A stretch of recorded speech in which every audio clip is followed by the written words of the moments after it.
허리케인 데스크.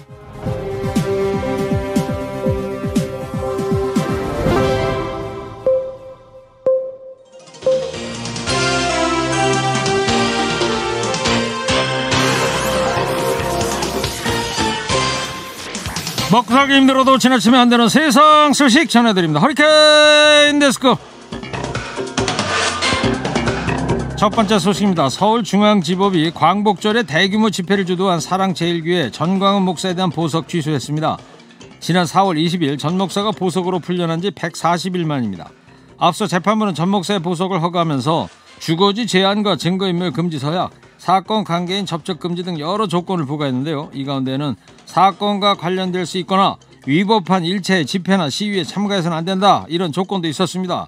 재판부는 전 목사가 석방 후 각종 집회 참가함으로써 이 조건을 어겼다고 판단한 것으로 보입니다. 재판부는 아울러서 전 목사가 현금으로 납입한 3천만 원의 보증금 몰수했습니다.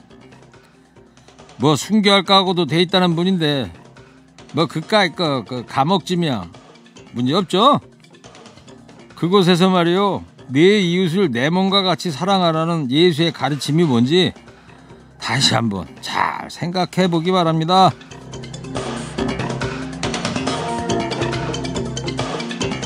무기한 집단휴진을 이어왔던 전공의들이 내일 오전 7시부터 업무에 복귀하기로 했습니다.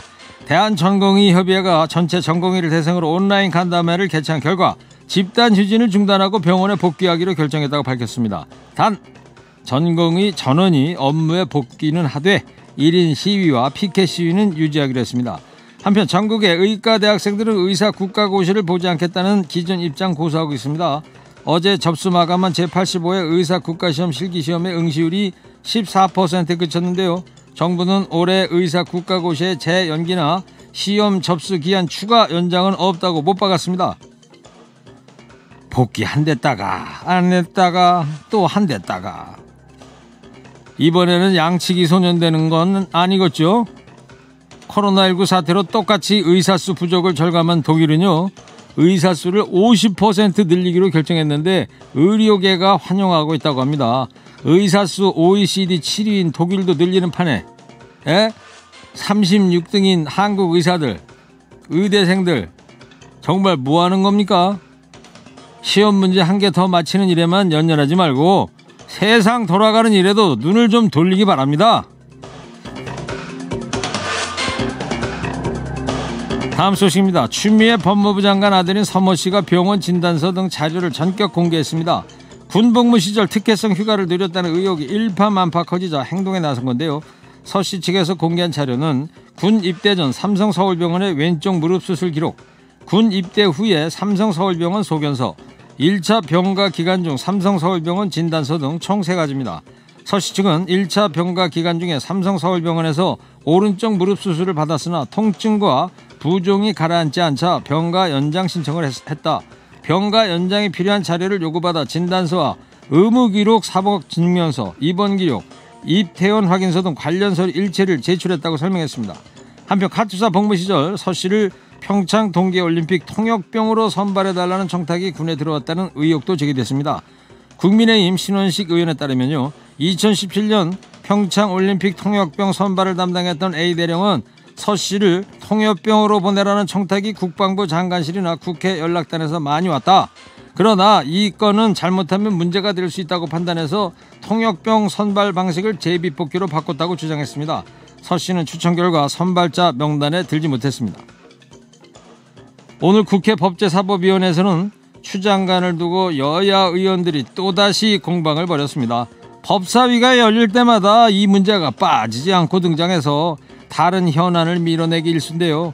검찰이 이 사건을 왜 장장 8개월 동안이나 붙들고 있는 건지 그 이유를 모르겠습니다. 이 소모적인 논쟁에서 벗어나는 길은 이제라도 검찰이 속도를 내서 의혹의 실체를 낱낱이 밝히는 길밖에 없습니다. 올해 18회째를 맞는 서울시 복지상 대상 수상자로 지적장애인 생활시설 동찬의 집 정형숙 씨가 선정이 됐습니다. 정 씨는 지난 36년간 시설에서 일하면서 결혼해서 시설을 퇴소한 지적장애인 부부들의 친정엄마 역할을 도맡아왔습니다. 지금까지 20쌍의 지적장애인 부부와 퇴소 후에도 인연을 이어가며 집안 대소사부터 자녀 양육까지 가족처럼 돌보고 있는데요.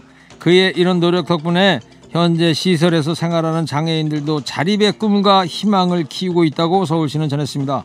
올해는 코로나19로 인해 시상식은 열리지 않지만 모두가 힘든 시기에 이웃과 사회적 약자를 위해 헌신한 수상자들의 공적이 더욱 빛나고 있습니다. 오랜만에 가슴 적셔주는 따뜻한 소식이네요.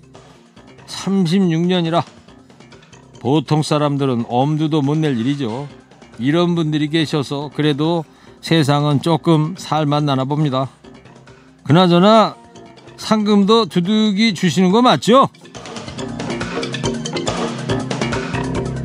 마지막 소식입니다. 정부가 코로나19 확산 방지를 위해 사회적 거리두기 2.5단계를 일주일 연장한 가운데 방역당국이 추석 연휴 때 고향 방문과 성묘를 자제해달라고 당부했습니다.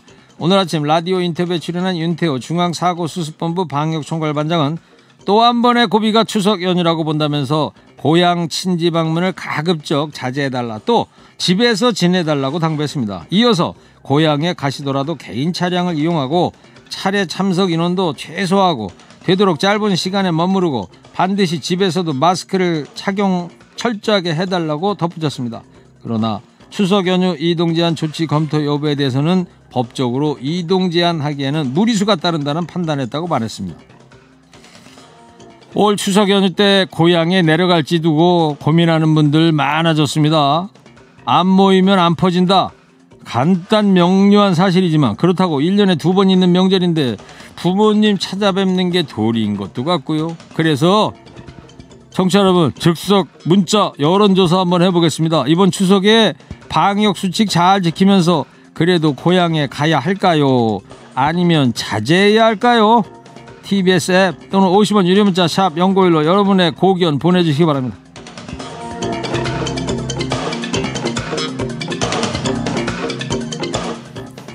여론조사 참여하시는 분 추첨해서 커피 쿠폰도 보내드릴 겁니다. 오늘 허리케인 데스크 여기까지 하겠습니다. 깨어있는 시민이 됩시다. 잠시 후에 무거운 녀석들과 주요 뉴스도 자세히 살펴보겠습니다.